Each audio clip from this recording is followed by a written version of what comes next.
Dalam suatu interaksi, diperlukan suatu komunikasi. Kali ini kita akan membahas tentang gangguan komunikasi. Komunikasi biasanya dilakukan oleh dua orang atau lebih. Seorang komunikator dan penerima pesan sebaiknya mampu menyampaikan dan menerima informasi dengan baik. Hal tersebut dilakukan agar tidak terjadi suatu gangguan dan miscommunication. Gangguan komunikasi dapat terjadi karena beberapa faktor, baik faktor internal maupun faktor eksternal. Faktor apa sajakah yang akan menyebabkan gangguan komunikasi? Mari kita bahas pengertian tentang gangguan komunikasi sebelumnya. Apa itu gangguan komunikasi? Gangguan komunikasi atau communication disorder adalah terjadinya suatu hambatan dalam komunikasi. Hambatan tersebut diakibatkan oleh faktor fisik maupun psikologis. Hambatan tersebut ditandai dengan adanya berbagai bentuk kesulitan saat menyampaikan dan memahami pesan, baik secara verbal ataupun non-verbal. Gangguan komunikasi harus ditangani secara serius dan segera karena akan mengakibatkan tindak keperawatan tidak maksimal. Nah, kali ini kita akan membahas penyebab-penyebab gangguan komunikasi. Mari kita bahas 7 penyebab gangguan komunikasi. Yang pertama, retardasi mental. Retardasi mental merupakan keadaan dengan intelijensi yang kurang atau subnormal yang terjadi sejak masa perkembangan. Retardasi mental terjadi pada perkembangan mental yang kurang secara keseluruhan. Akan tetapi, gejala utamanya adalah intelijensi yang terbelakang. Retardasi mental juga disebut dengan oligofrenia. Retardasi mental dapat mengakibatkan anak mengalami gangguan pada komunikasi, yaitu kesulitan dalam berbahasa dan berbicara. Dengan demikian, anak akan mengalami berbagai macam kesulitan dalam pengucapan bunyi vokal dan konsonan, serta kesulitan dalam sintaksis yang digunakan saat berkomunikasi. Gangguan komunikasi stuttering. Stuttering atau gagap adalah suatu bentuk kelainan bicara di mana pengucapan kata-kata menjadi tersendat. Ketika melakukan komunikasi, sebagian kata akan terasa lenyap. Stuttering atau gagap penyebabnya yaitu faktor fisik, seperti ketidaksempurnaan secara fisik, gangguan saraf bicara dan alat bicara, serta keterbatasan lidah.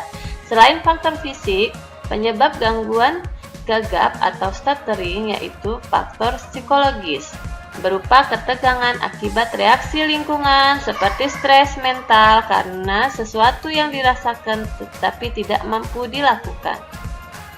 Gangguan komunikasi yang ketiga yaitu mutisme selektif atau selective mutism. Membisu atau tidak mau berbicara merupakan suatu tanda kebisuan pada manusia, meskipun organ pendengaran maupun organ bicaranya normal. Kondisi ini sering dialami anak-anak di mana anak dapat berbicara lancar di rumah tetapi pada situasi tertentu seperti di sekolah mereka tidak mau berbicara. Penderitanya kebanyakan pada usia 3 hingga 8 tahun. Gangguan komunikasi autism atau autisme merupakan gangguan yang terjadi pada perkembangan saraf yang kompleks ditandai dengan kesulitan dalam interaksi sosial, komunikasi, perilaku terbatas, dan berulang-ulang. Gejala autisme bisa muncul sebelum usia 3 tahun pertama kelahiran sang anak. Kelima, penyebab gangguan komunikasi yaitu cerebral palsy. Cerebral palsy merupakan sekelompok masalah yang mempengaruhi suatu gerakan tubuh dan postur tubuh akibat cedera otak atau masalah perkembangan otak. Cerebral palsy menyebabkan gerakan refleks tidak dapat dikontrol serta kekuatan otot. Penderita akan mengalami masalah seperti cacat intelektual, kejang, masalah penglihatan, serta perkembangan. Gangguan pendengaran. Gangguan pendengaran merupakan gangguan kesehatan yang disebabkan oleh faktor usia atau karena sering terpapar suara nyaring atau keras. Pendengaran dapat dikatakan terganggu apabila sinyal suara tidak mampu mencapai otak. Pada gangguan pendengaran ada 4 tipe gangguan pendengaran. A. Gangguan pendengaran sensori neural atau tulisara, yaitu hilangnya atau rusaknya sel saraf di koklea atau rumah siput dan sering bersifat permanen. B. Gangguan pendengaran konduktif, yaitu masalah pada telinga luar atau tengah yang akibatnya tidak terhantarnya bunyi dengan tepat ke telinga dalam dan sering bersifat sementara. C. Gangguan pendengaran campuran merupakan gabungan pendengaran sensori neural dan konduktif. Dan terakhir D. Gangguan pendengaran saraf akibat tidak adanya atau rusaknya saraf pendengaran. Ketujuh, gangguan berbicara. Nah, yang terakhir ini yaitu penyebab gangguan komunikasi, di mana gangguan berbicara yaitu orang yang mengalami gangguan bicara sebenarnya tahu hal yang akan disampaikannya, akan tetapi kesulitan dalam memproduksi bunyi yang mengakibatkan komunikasinya terganggu. Jika dilihat dari segi klinis, gangguan bicara pada anak dapat disebabkan oleh disatria, dislalia, disaudia, disglosia, dan dislogia. Apa itu disatria? Yaitu kerusakan susunan saraf pusat, akibatnya koordinasi otot-otot alat komunikasi atau organ bicara menjadi terganggu. Sedangkan dislalia yaitu ketidakmampuan memperhatikan bunyi ucapan yang diterima sehingga konsep bahasanya tidak terbentuk. Dysaudia adalah gangguan pendengaran anak. Disglosia yaitu kelainan struktur organ bicara dan organ artikulasi seperti sumbing langitan, anomali bentuk lidah. Dislogia yaitu kelainan bicara yang disebabkan kemampuan kapasitas berpikir atau taraf kecerdasan anak di bawah normal. Selanjutnya, mari kita bahas 4 faktor-faktor penyebab gangguan bicara. Pertama, faktor genetik.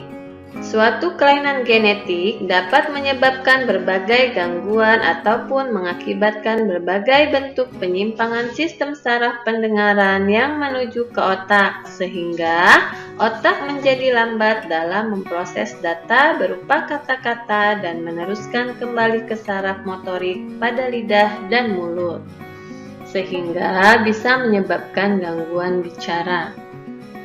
Faktor selanjutnya yaitu gangguan kesehatan. Ada beberapa jenis gangguan kesehatan yang dapat terjadi ketika usia balita. Beberapa di antaranya dapat menyebabkan balita mengalami panas badan yang tinggi sehingga dapat menimbulkan kejang yang memicu kerusakan reseptor saraf pendengaran dan saraf motorik bicara pada otak. Selain itu, adanya penyumbatan pada lubang saluran telinga akibat penyedotan cairan pada bagian telinga kurang bersih pada saat kelahiran dan kemudian mengeras. Penyebab gangguan bicara yaitu kelainan organ. Kelainan yang terjadi pada organ bicara seperti lidah yang terlalu pendek ataupun bibir sumbing dapat mengakibatkan balita kesulitan melakukan komunikasi verbal terhadap orang lain. Selain itu, faktor penyebab gangguan bicara akibat kelainan khusus. Kelainan khusus seperti autisme ataupun selective mutism dapat mengakibatkan balita terlambat bicara. Sementara itu, autisme dapat mengakibatkan terjadinya berbagai gangguan perkembangan pervasif pada anak yang ditandai dengan adanya gangguan dan keterlambatan dalam bahasa dan komunikasi. Terima kasih telah menonton. Semoga video ini memberi manfaat. Jangan lupa untuk dukung terus channel ini dengan klik subscribe. Wassalamualaikum warahmatullahi wabarakatuh.